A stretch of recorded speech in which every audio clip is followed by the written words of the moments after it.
Earlier this year, Jersey Cats, who call themselves Africa's first gay and inclusive rugby club, went on a recruitment campaign starting with a photo shoot that aims to challenge gay stereotypes. Well, we've recruited Brett Petzer, who is the founder of Blight Rugby, Cape Town's first LGBT touch rugby club, to tell us more about this community. Brett, thank you very much for joining us this morning. Thanks for having me. Jersey Cats, I guess, giving themselves some great exposure this week with that campaign video. Blight Rugby, however, sounds like more of a social club. Do you guys have any plans to become more of a competitive sort of contact rugby club like Jersey Cats? Sure. Well, the existence of Jersey Cats is incredible for us. We've been, I think this would be our 4th year of operation, and finally having somebody to play against is a massive impetus for us. I know that in our club we've been discussing for a long time moving towards contact rugby. Certainly there is enthusiasm for that kind of rugby, and I think that this is the beginning of a new era, really.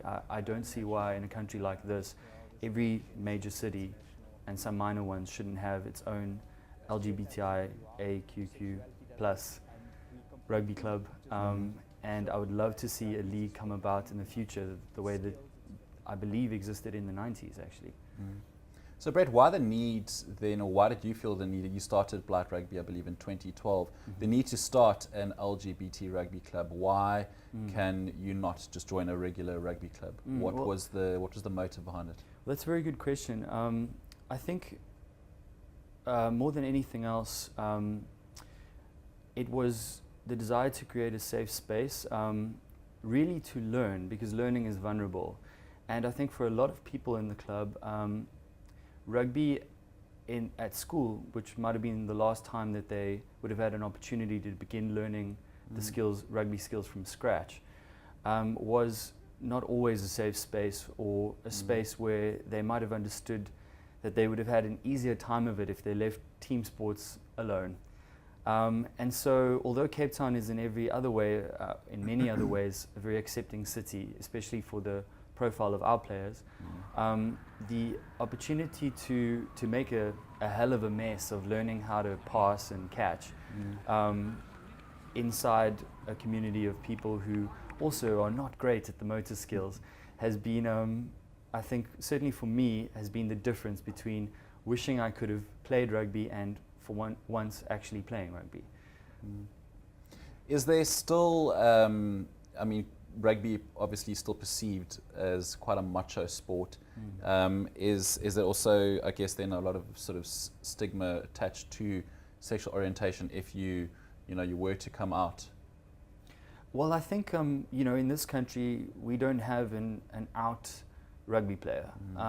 And to be honest, I would be surprised if somebody came out tomorrow, even in a provincial side. And I think that's no accident. I'm convinced that there are rugby players who are LGBTI in our rugby teams, like there is in every other branch of South African society. And I suppose that I think it's something that one of many things that rugby has to tackle in the future. But I also think there has been real progress. There's certainly been a massive progress since Blight was founded in 2012 in sports in the world. And I think every year it becomes less and less of an issue, and every year people of talent feel that rugby is open to them with fewer and fewer restrictions. And so that's only to be celebrated, and I hope that in some way we can contribute. Of course, you've had high-profile players, if I sort of rack my brain, in Europe, like Gareth Thomas, Nigel Owens, who's undoubtedly the best rugby referee in the world at the moment. Them coming out, and that really challenged these perceptions.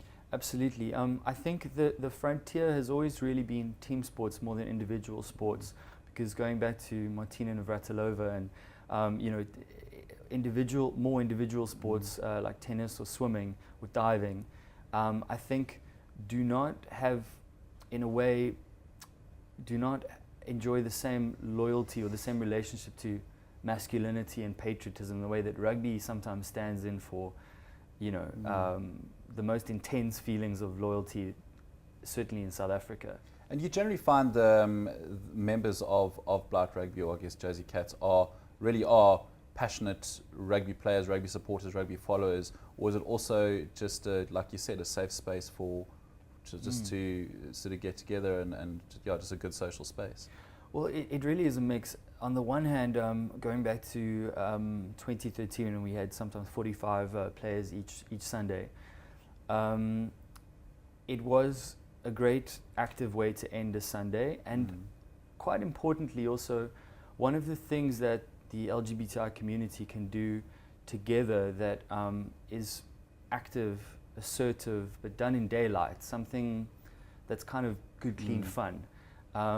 I sometimes wish that there were more community events that could happen together that are not really to do with partying or nightlife. So Blight it has always been, in that sense, a safe space, a good way to spend your weekend, to end your weekend. But I think also we do have real rugby fans, and I think that since they are broadly middle class, they feel at this point they're not people who have any trouble, who would have any trouble playing in a real rugby club or I guess a non LGBTI rugby club. They just happen to like our vibe, really.